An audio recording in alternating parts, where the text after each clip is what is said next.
Hi, this is Jasmine Patel and you are watching Just Tech. This is Special Space Series episode number 2. अगर आपको space technology और space research में interest है, अगर आप ये सारे स्पेस के कॉम्प्लेक्स मैटर्स को बहुत ही आसान भाषा में समझना चाहते हैं तो ये सीरीज के साथ जुड़े रहना। यहाँ पर आपको स्पेस के रिगार्डिंग बहुत सारी इंफॉर्मेशन रेगुलरली मिलती रहेगी।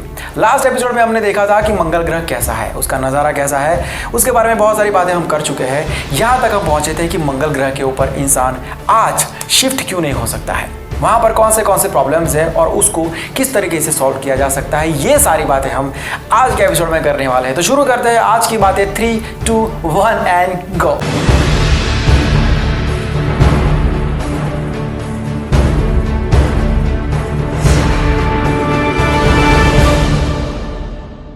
सबसे बड़ी चीज जो इंसान को जिंदा रहने के लिए जरूरी है वो है ऑक्सीजन, जो मंगल ग्रह के ऊपर सिर्फ 0.13% ही है। वहां पर 95.32% कार्बन डाइऑक्साइड है। दूसरी बात यह कि मंगल ग्रह का जो एटमॉस्फेयर है वो हमारे पृथ्वी के एटमॉस्फेयर से 100 गुना पतला है, जिसकी वजह से वहां पर जो गैसेस है वो स्पेस में विलीन हो जाते हैं, हवा में विलीन हो जाते हैं, और जो भारी गैसेस होते हैं वो मंगल पर टिक जाते हैं, लाइक CO2। ऐसा करते करते वहां पर 95.32% कार्बन डाइऑक्साइड रह गया है। दूसरी प्रॉब्लम यह है कि जो एटमॉस्फेयर इतना पतला है उसकी वजह से सूरज की जो किरणें हैं, उसका जो रेडिएशन है वो डायरेक्ट सीधा मंगल की सतह पर पड़ता है बिना फिल्टर हुए, जो बहुत ज्यादा खतरनाक है, ये हम सब जानते हैं। हमारे पृथ्वी की बात करें तो हमारे यहाँ पर ये फिल्टर का काम कौन करता है पता है ना आपको? ओजोन, जिसको हम रोज का रोज खत्म करते जा रहे हैं। बहुत ही पतला होता जा रहा है हमारा ओजोन का लेयर, लेकिन हमको इतना कोई फर्क नहीं पड़ता है आज, क्योंकि हम सिर्फ हमारे बारे में सोचते हैं। हम हमारे बच्चों के बच्चों के बच्चों के बच्चों के बच्चों के बारे में नहीं सोचते हैं। अगर लॉन्ग टर्म के लिए देखें ना तो मंगल का एग्जाम्पल बेस्ट एग्जाम्पल है कि अगर ऊपर लेयर नहीं होता है तो ग्रह की क्या हालत होती है। एनीवे, आगे बढ़ते हैं। तो ये तो था प्रॉब्लम।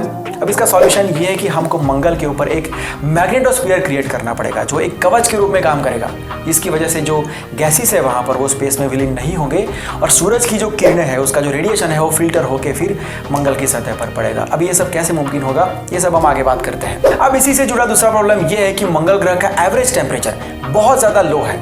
वहाँ का एवरेज टेम्परेचर है -63 डिग्री सेल्सियस। ऐसा इसलिए है क्योंकि मंगल ग्रह के ऊपर पृथ्वी के कंपैरिजन में 59% ही सूरज की किरणें पहुँच पाती है, और इसी वजह से वहाँ पर जो पानी है वो बर्फ़ की शक्ल में है, लिक्विड स्टेट में अवेलेबल नहीं है, और वो पानी भी उसके ध्रुवों के ऊपर जमा हुआ है बर्फ़ के रूप में। ये सारी बातें हम एपिसोड 1 में कर चुके हैं। और इंसान को जिंदा रहने के लिए बर्फ़ की नहीं लेकिन पानी की ज़रूरत होती है। बर्फ़ कितना भी हो कोई काम का नहीं है, उसको गर्म भी नहीं कर सकते क्योंकि उसका एवरेज टेम्परेचर ही माइनस में है। अब ऐसा क्यों है? ऐसा इसलिए है क्योंकि मंगल ग्रह जो है ना वो हमारे सौर मंडल के हैबिटेबल जोन के जस्ट किनारे के ऊपर आया हुआ है। अब ये हैबिटेबल जोन क्या है ये समझा देता हूँ मैं। देखो, हमारे सौर मंडल में जितने भी प्लैनेट्स हैं सब के ऊपर सूरज की किरणें अलग अलग मात्रा में गिरती है। ऐसा इसलिए है क्योंकि सबका डिस्टेंस अलग अलग है। ये बहुत ही सिंपल लॉजिक है। तो पानी को लिक्विड स्टेट में रख पाए कम से कम उतनी मात्रा में सूरज की किरणें जिस जोन तक जाती है उस जोन को कहते हैं हैबिटेबल जोन। अब हमारी पृथ्वी ये हैबिटेबल जोन के अंदर आई हुई है, इसलिए हमारी पृथ्वी के ऊपर जीवन भी मुमकिन है और पानी भी लिक्विड स्टेट में हमको मिल सकता है। मंगल ग्रह हैबिटेबल जोन के जस्ट किनारे के ऊपर आया हुआ है, वहां पर सूरज की किरणें सही मात्रा में नहीं पहुंच पाती है। लेकिन गजब की बात यह है कि आज तक हमारे जितने भी मार्स मिशंस हो चुके हैं उसमें साबित हो चुका है कि मंगल के ऊपर भी पहले पानी तरल अवस्था में था, लिक्विड स्टेट में था। वहाँ पर भी पहले नदी, तालाब, समुद्र वगैरह थे।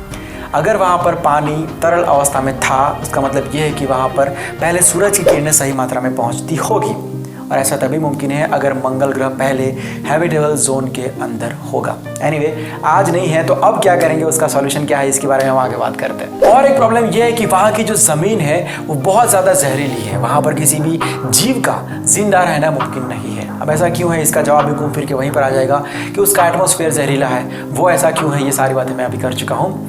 तो ये सब तो थे प्रॉब्लम्स। अब इसका सॉल्यूशन क्या है? तो सबसे पहला सॉल्यूशन तो ये करना पड़ेगा हमको कि वहाँ पर एक आर्टिफिशियल मैग्नेटिक फील्ड क्रिएट करना पड़ेगा। अब ये कैसे करेंगे?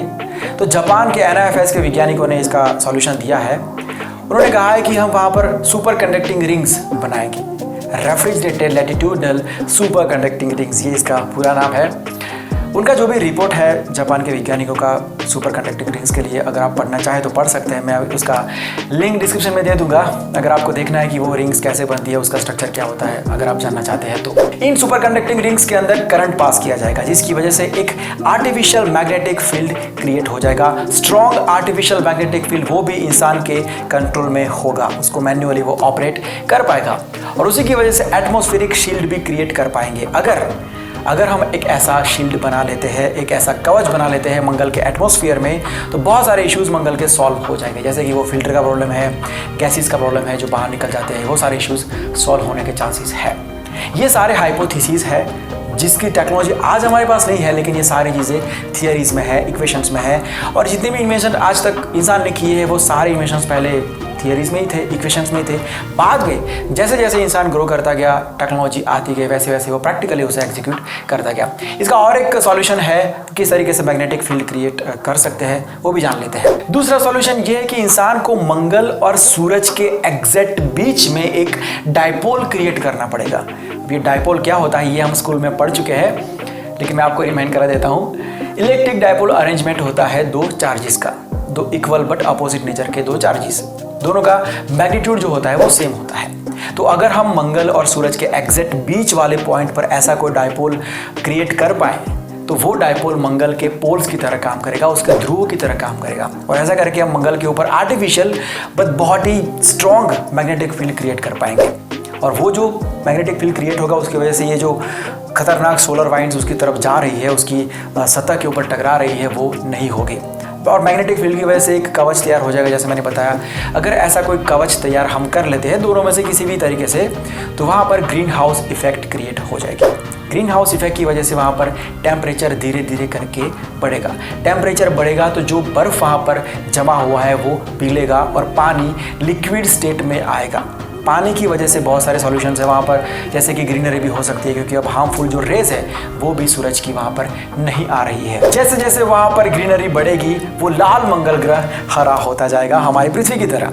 जब तक वहाँ पर सही मात्रा में ऑक्सीजन नहीं हो जाता कि इंसान, हमारे एस्ट्रोनॉट्स विदाउट स्पेस शूट वहाँ पर घूम सके, तब तक वहाँ पर इंसान डोम बना के रह सकता है। अब ये डोम्स के अंदर क्या होता है कि वो आर्टिफिशियली लाइट, टेम्परेचर सब कुछ आर्टिफिशियली मेंटेन कर सकता है। और इसी दिशा में कदम बढ़ाने के लिए दुबई के अंदर, दुबई के रेगिस्तान में एक मार्स साइंस सिटी बनाया जा रहा है। वहाँ पर रेगिस्तान के अंदर बिल्कुल उसी तरीके से डोम्स बनाए जा रहे हैं। ये जो इनका प्लानिंग है, ऑन पेपर प्लानिंग है मंगल के लिए, वो पूरा प्रैक्टिकली एग्जीक्यूट करने के लिए, टेस्ट करने के लिए ये सिटी बनाया जा रहा है, जहाँ पर सब कुछ उसके कंस्ट्रक्शन से लेके सब कुछ उसी तरीके से किया जाएगा जैसे वो लोग मंगल के ऊपर करने वाले हैं। मतलब ये इंसान डायरेक्ट वहाँ पर ऐसे करके नहीं बनाएगा, ऑटोमेटेड मशीन्स के थ्रू, रोबोट्स के थ्रू ये सब कुछ बनाया जाएगा। और अगर ये सब कुछ सफल रहा तो ये पूरा प्लान और ये सॉल्यूशंस मैंने जो बताया मैग्नेटिक फील्ड की, ये पूरे सीधे के सीधे मंगल के ऊपर हम अप्लाई कर सकते हैं। तो कुल मिला के बात यह है कि अगर आपको कुछ सालों के अंदर ये हेडलाइंस देखने मिले न्यूज़पेपर की कि हमारी दुनिया मंगल तक पहुंच चुकी है, तो चौंक मत जाना। ओके, देन आज की बातें यही तक रखते हैं। अगर आपको ये वीडियो अच्छा लगा है तो लाइक और शेयर जरूर करना, और अगर अच्छा नहीं लगा है तो डिसलाइक करना, इट्स ओके। अच्छा नहीं लगा है तो आप कमेंट भी कर सकते हो कि भाई अच्छा नहीं लगा है, लेकिन अच्छा लगा है ना तो डेफिनेटली कमेंट करना, बिकॉज आपके कमेंट से हमारी टीम को मोटिवेशन मिलेगा और अच्छे वीडियोस बनाने के लिए। अगर आप मुझसे डायरेक्ट कुछ बात करना चाहते हो तो ये व्हाट्सअप नंबर है, you can join me here. आपके जो भी थॉट्स है आप डायरेक्टली मुझसे शेयर कर सकते हो। अगर आप मुझसे इंस्टाग्राम से जुड़ना चाहते हो तो ये मेरा इंस्टाग्राम आईडी है, लिंक डिस्क्रिप्शन में दिया हुआ है, you can join me here also. आपका कोई मनपसंद टॉपिक हो जिसके ऊपर आप वीडियो देखना चाहते हो तो वो भी आप कमेंट करके बता सकते हो, मैसेज भी कर सकते हो, इंस्टाग्राम भी कर सकते हो, जो भी है शेयर कर सकते हो। हम पूरी कोशिश करेंगे उसके ऊपर वीडियो बनाने की। चलो फिर मिलते हैं नेक्स्ट एपिसोड में। Bye, take care and see you soon.